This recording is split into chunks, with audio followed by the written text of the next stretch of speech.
Sir John Redwood has unleashed a scathing attack on Remainers for helping the European Union's bid to derail Brexit and not accepting the result of the 2016 referendum. The Conservative MP told Talk Radio that leading Remain politicians should take some of the blame for the UK's likely no-deal exit from the trading bloc. He added that Remainers were not prepared to accept the wishes of the British people and actively tried to stop its implementation. Sir John said, "I think leading Remain politicians should take a lot of the blame. They would not accept the verdict of the referendum although they promised to do so before they knew the result. I am sure they would have expected me and our side of the argument to have accepted it fully as we would have done if it had gone the other way.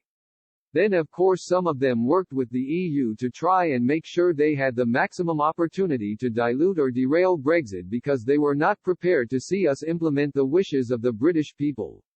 I have never seen anything like it." On Thursday, Boris Johnson admitted a trade deal with the EU was unlikely following a number of sticking points in the negotiations. During an interview with Sky News, the Prime Minister raged at Brussels for attempting to tie Britain's hands in a future trade agreement.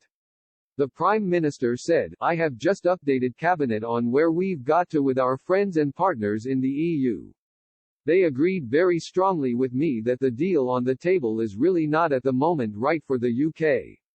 There's a couple of things at least. The most important is that really just in the last couple of weeks they've brought back the idea of this equivalence between the UK and the EU.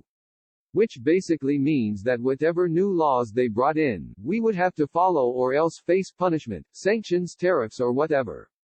It was put to me this was a bit like twins. The UK is one twin, the EU is another, and if the EU decides to have a haircut then the UK has got to have a haircut or else face punishment, or if the EU decides to buy an expensive handbag, then the UK has to buy an expensive handbag, or else face tariffs." Mr. Johnson continued, "Clearly that's not a sensible way to proceed. It's unlike any other free trade deal. It's a way of keeping the UK kind of locked in the EU's orbit, in their regulatory orbit.